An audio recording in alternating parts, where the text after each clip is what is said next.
கர்த்தருக்குள்ளே பிரியமான சகோதர சகோதரிகளே, 2026 ஜனவரி மாதம் 31ஆம் தேதி கர்த்தர் நம்மளை பாதுகாத்து நம்மளை வழிநடத்தி நம்முடைய எல்லா தேவைகளும் கர்த்தர் அறிஞ்சு சந்தித்து நமக்கு சந்தோஷத்தையும் சமாதானத்தையும் ஒவ்வொரு குடும்பங்களில் தேவன் கொடுக்கப்பட்டிருக்கிறது.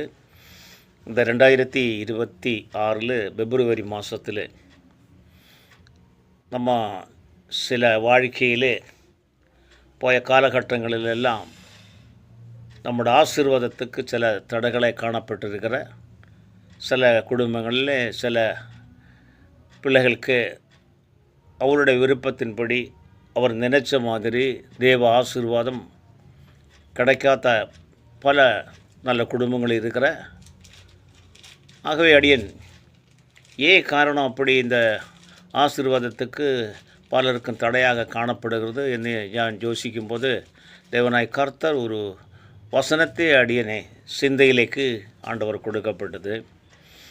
அதாவது ஆதியாகமம் 4ஆம் அதிகாரத்தில் 7ஆவது ஒரு வசனம் இருக்கிறது.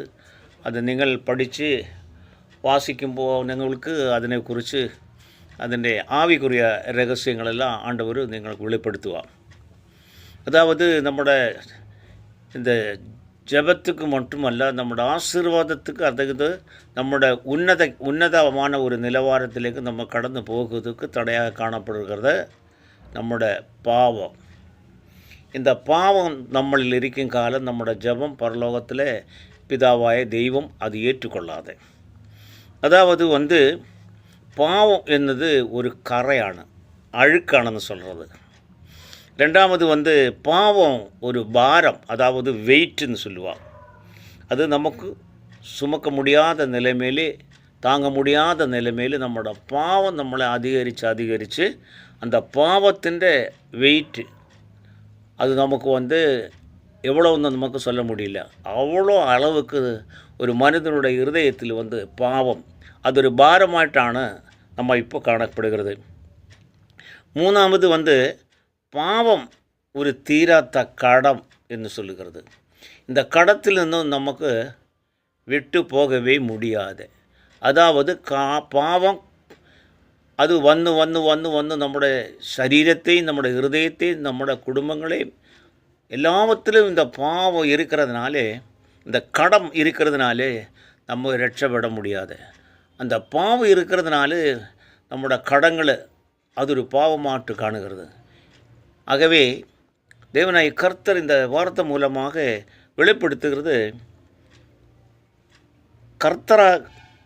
கர்த்தர் திரஞ்செடுக்கப்பட்ட ஒரு ஜனம் இருக்கிறார். அதாவது அழைக்கப்பட்டவர். இந்த கர்த்தர் திரஞ்செடுக்கப்பட்டவரும் அழைக்கப்பட்டவரும் தேவனுடைய ஆசீர்வாதத்தை கொடுக்கணும், அவரை உயர்த்தணும் என்று ஆண்டவர் நிச்சயிச்சிருக்கிற ஒரு கூட்டம் ஜனங்கள். அதுதான் வீண்டெடுக்கப்பட்ட ஜனம்னு சொல்லுவாள். அவருக்கு நீதீகரிக்கப்பட்டவராகட்டும் விசுத்தீகரிக்கப்பட்டவரும் முக்தீகரிக்கப்பட்டவருമായ தெய்வத்திൻ്റെ மக்கள் இன்றைய உயர்ச்சிக்கு தடையாக இருக்கிற நின்ற பாவம். அதாவது நான் முன்னாடியில் சொல்லியது போல பாவம் ஒரு கரையான அழுக்கான, பாவம் ஒரு பாரமான, பாவம் ஒரு கடமான. இந்த 3 விதமான காரியம் நம்முடைய இருதயத்தில் இருக்கிறதுனால் நம்முடைய ஜபங்களை தடையாக காணப்படுகிறது.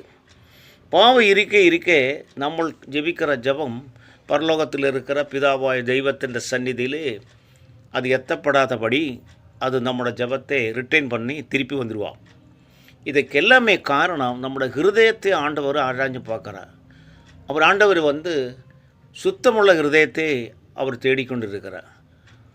சுத்தமுள்ள ஹிருதயத்தை அவர் தேடுவதுக்கு காரணம் இயேசுப்பா அவள் பாவம் இல்லாத ஒரு தெய்வம்.